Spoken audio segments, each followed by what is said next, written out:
মৰমৰ ছাত্ৰ ছাত্ৰীসকল, তোমালোকে যিবিলাকে কম্পাৰ্টমেণ্টেল পৰীক্ষা দিবা, অৰ্থাৎ তোমালোকৰ সমাজ বিজ্ঞানত 2-1 নম্বৰৰ কাৰণে কমি গ'ল আৰু তোমালোকে এতিয়া পৰীক্ষাটো কম্পাৰ্টমেণ্টেল পৰীক্ষাটোত ভাল এটা ৰিজাল্ট কৰিব বিচাৰিছা আৰু তোমালোকে পাছ কৰিব বিচাৰিছা। ছাত্ৰ ছাত্ৰীসকল, তোমালোকে পাছ কৰাই নহয়, এটা ভাল ৰিজাল্ট কৰিব চেষ্টা কৰা। পাৰিলে তোমালোকে লেটাৰ ৰাখিব চেষ্টা কৰা কাৰণ তোমালোকে বহুত কষ্ট পাইছা ৰিজাল্ট দিয়াৰ সময়ত, কাৰণ তোমালোকক বহু ধৰণে তোমালোকক ভাবিছে। গতিকে তোমালোকে এটাই মনত ধ্যান দিয়া যে মই এইটোত লেটাৰ ল'ম বা লেটাৰ ল'ব নোৱাৰিলেও মই 60-70% ওপৰত ৰাখিম।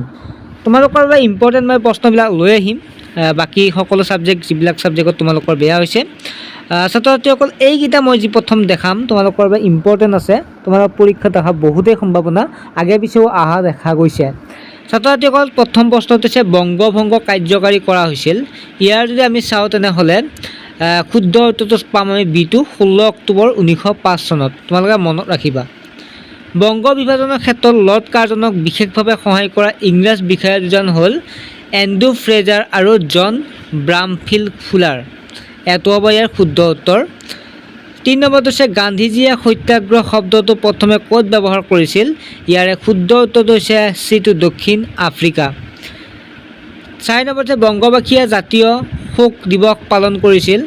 ইয়াৰে শুদ্ধ উত্তৰ চাওঁ তেনেহ'লে 1905 খ্ৰীষ্টাব্দৰ 16 অক্টোবৰ।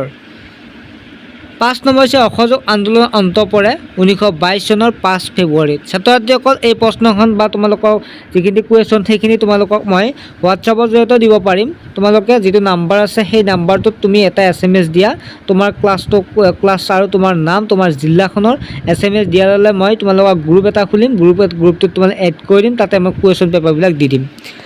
5 নম্বৰ হৈছে পিয়লি বৰুৱাক কেতিয়া ফাঁচি দিয়া হয়? ইয়াৰ যে শুদ্ধ উত্তৰটো চাওঁ তেনেহ'লে 1858 চনৰ 26 ফেব্ৰুৱাৰীত। এনেকুৱা প্ৰশ্নই আহিব, তোমালোকে চিন্তা কৰিব নালাগে। চিৰ বিৰাজমান সম্পদ যদি আমি চাওঁ তেনেহ'লে গছ হৈছে এবিধ চিৰ বিৰাজমান সম্পদ। তাৰপিছত নেক্সটটো হৈছে 8 নম্বৰ আধুনিক অৰ্থনৈতিক ভূগোলৰ পিতৃ হ'ল? ইয়াৰে শুদ্ধ উত্তৰটো হৈছে জৰ্জ চিজহম। তাৰপিছত 9 নম্বৰ প্ৰশ্নটো হৈছে জীৱমণ্ডলত এতিয়ালৈকে উদ্ভিদ আৰু প্ৰাণীৰ প্ৰজাতি চিনাক্ত কৰা হৈছে? ডিটো হ'ব শুদ্ধ উত্তৰ 1.75 নিযুত।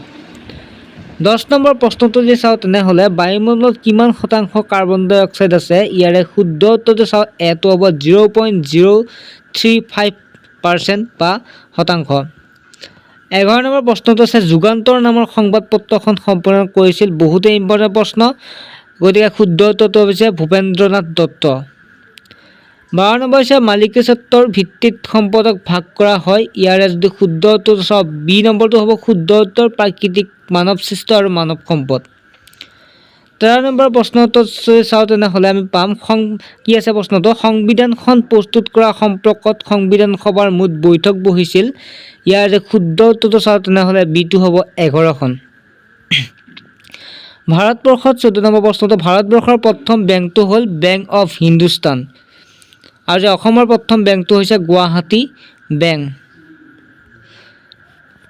সংবিধানৰ 15 নম্বৰ সংবিধানৰ কিমান নম্বৰ অনুচ্ছেদত ভাৰতক এখন ৰাজ্যসমূহৰ সংঘ বুলি ঘোষণা কৰা হৈছে? ইয়াৰে শুদ্ধ উত্তৰ চাওঁ যে এইটো হ'ব 1 নম্বৰ অনুচ্ছেদত। তাৰপিছত তোমালোকে এইকেইটা তোমালোক বুজাই দিলোঁ।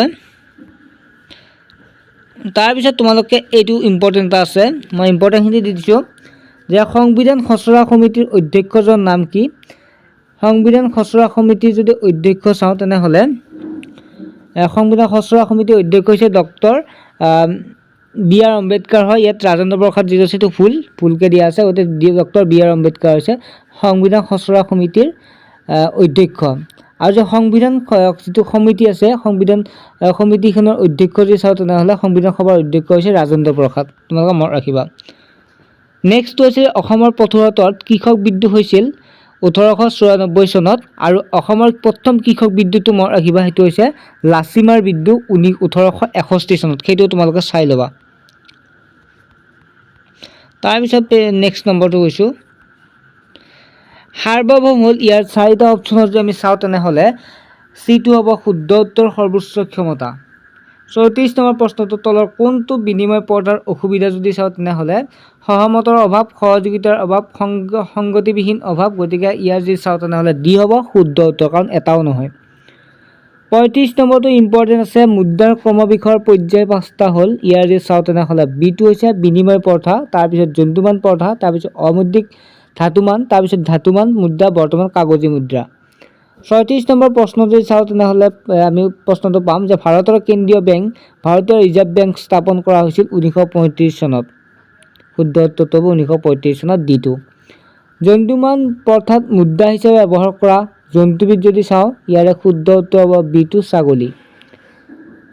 38 নম্বৰ যিটো নেক্সট প্ৰশ্নটো আছে, বন্ধনীৰ ভিতৰত দিয়া বিকল্পবোৰৰ পৰা শুদ্ধ উত্তৰটো বাছি উলিওৱা। ইয়াত তোমালোকৰ অপশ্যন হিচাপে আহিব যিহেতু শ্বাহ আলম আৰু এণ্ড্ৰু ফ্ৰেজাৰৰ মাজত এলাহাবাদৰ সন্ধি স্বাক্ষৰিত হৈছিল। বায়ুমণ্ডলত সেউজগৃহ গেছৰ পৰিমাণ হ'ল 1.2% বা শতাংশ। ৰাসবিহাৰীৰ অধ্যক্ষতাত জাতীয় শিক্ষা পৰিষদ নামৰ অনুষ্ঠানটো গঠন হৈছিল। দ্বৈত নাগৰিকত্ব থকা দেশখন হ'ল আমেৰিকা। কলা মুদ্ৰা হ'ল অৰ্থনৈতিক অপৰাধৰ ফলত সৃষ্টি হোৱা মুদ্ৰা। মনিৰাম দেৱানক 1858 চনত ফাঁচি দিয়া হৈছিল। মনিৰাম দেৱানৰ লগতে পিয়লি বৰুৱাকো কি কৰে ফাঁচি দিয়া হৈছিল।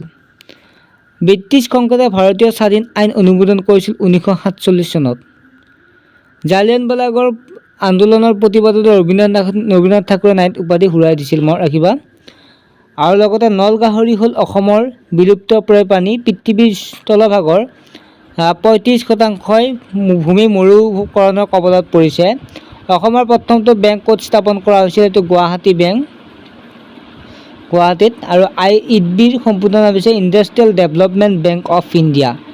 ছাত্ৰ ছাত্ৰীসকল তোমালোকে এইকেইটা চাবা ভালদৰে, আৰু মই তোমালোকক আৰু ইম্পৰ্টেণ্ট কিছুমান কুৱেশ্যন এনচাৰ দি থাকিম। তোমালোকে চেনেলটোৰ লগত জড়িত হৈ থাকিবা আৰু কোনো চিন্তা কৰিব নালাগে, কোনো ধৰণৰ অসুবিধা নাই। ভালদৰে পঢ়া শুনা কৰা, নিশ্চয় পাছ কৰিব পাৰিবা, লগতে ভাল এটা নম্বৰো লাভ কৰিব পাৰে। ঠিক আছে, নেক্সট এটা ভিডিঅ'ত তোমালোকক লগ পাম।